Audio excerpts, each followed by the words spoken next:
Good morning बच्चों। हम कृपाराम कीड़िया पढ़ रहे थे और उसमें अपने 10 पद हो चुके हैं। नेक्स्ट पद है आपका 11वां।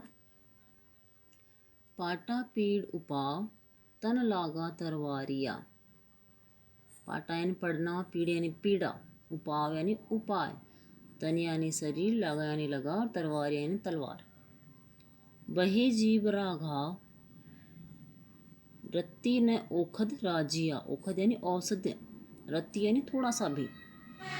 कवि किसको संबोधित करके कह रहे हैं? राजिया को संबोधित करके कह रहे हैं कि हे राजिया, तलवार से लगे हुए घाव की पीड़ा को किसके द्वारा? मरहम के द्वारा, पट्टी के द्वारा या उपाय के द्वारा ठीक किया जा सकता है।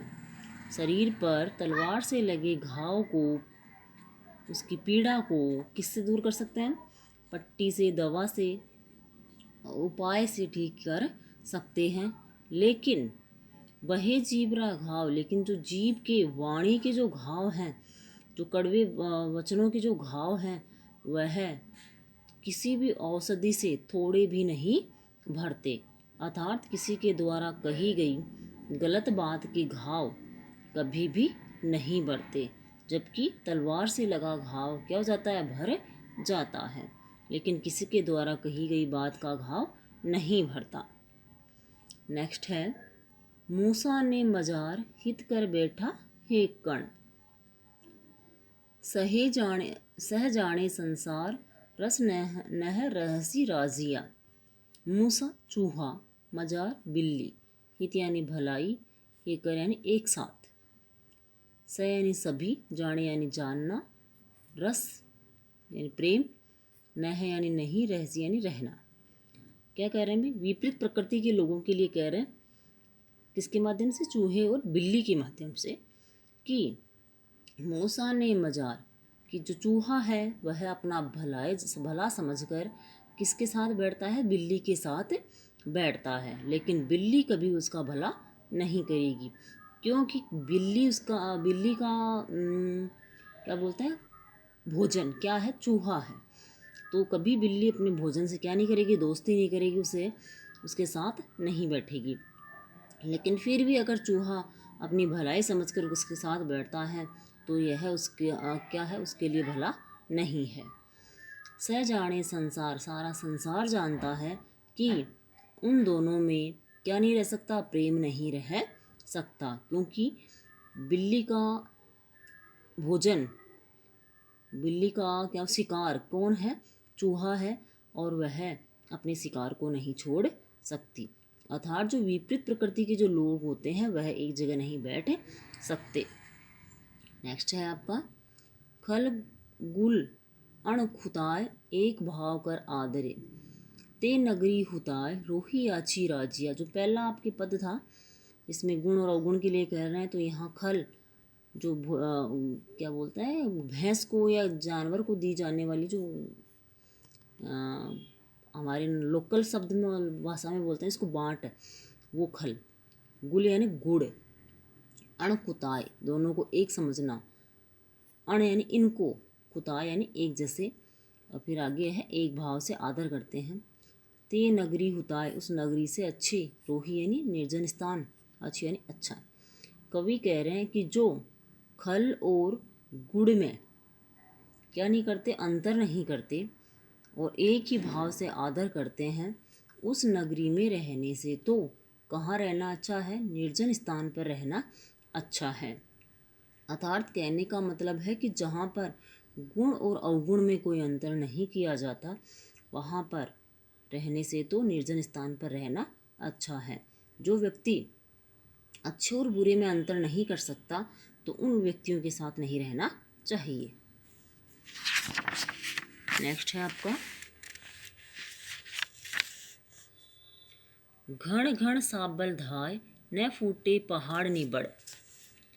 निबड़ का मतलब है कठोर, पहाड़ पहाड़ हुआ, घण घण और साबल जो पत्थर फोड़ने का औजार होता है। एक घण का होगा घना, एक का होता है जो पत्थर फोड़ने का औजार होता है वह। जड़ कोमल बिध जाए राय, राय यानी दरार, पड़े जद राजिया। कवि कह रहे हैं कि हे राजिया, घण से और साबल से, पत्थर फोड़ने के जो औजार हैं घण और साबल, उनसे हम कठोर पहाड़ को क्या नहीं कर सकते, नहीं फोड़ सकते। किससे? घण और साबल से, अर्थात पत्थर तोड़ने के औजारों से हम कठोर पहाड़ को नहीं तोड़ सकते। जड़ कोमल बिध जाए, अगर राय पड़े जद राजिया है कि हे राजिया, अगर उसमें थोड़ी सी भी जड़ क्या पड़ जाए, दरार पड़ जाए, तो उसकी जड़ों को कोमलता के साथ क्या कर सकते हैं, भेद सकते हैं या तोड़ सकते हैं। अर्थात कहने का मतलब है किसी की दोस्ती को तोड़ने के लिए उसमें क्या करना पड़ेगा, दरार डालनी पड़ेगी, और दरार डालकर उसकी दोस्ती को आसानी से तोड़ा जा सकता है। जिस प्रकार से पत्थर को हम पहाड़ के पत्थर को नहीं बिना दरार के नहीं तोड़ सकते, उसी प्रकार से किसी की गहरी मित्रता को हम बिना दरार के नहीं तोड़ सकते। नेक्स्ट है आपका, पै मीठा कर पाक जो इमरत सींची जिए। किसके लिए है? उर कड़वाई आँख रंच नमू के राजिया।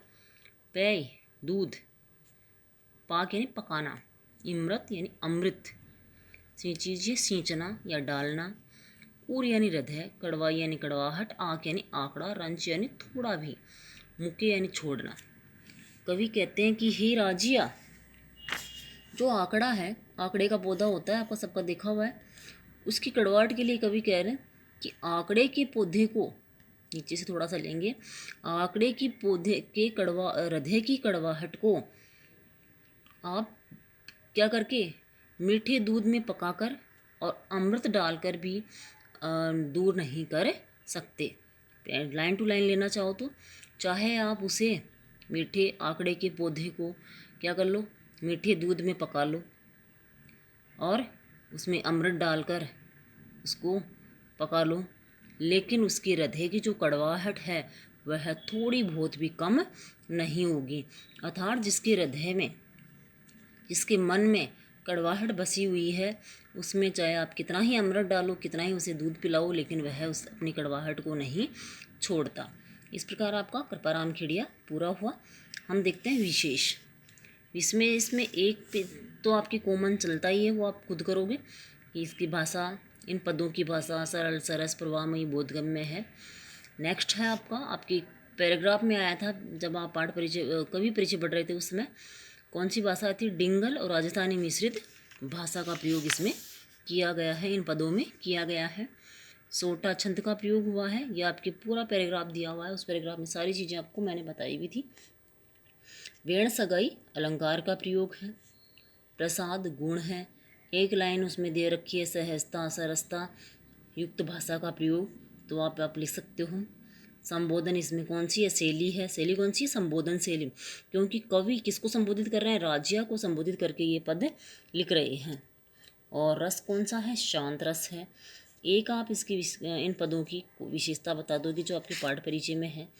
तो इस प्रकार अपना कृपाराम खेड़िया कंप्लीट हुआ। नेक्स्ट चैप्टर नेक्स्ट वीडियो में। धन्यवाद।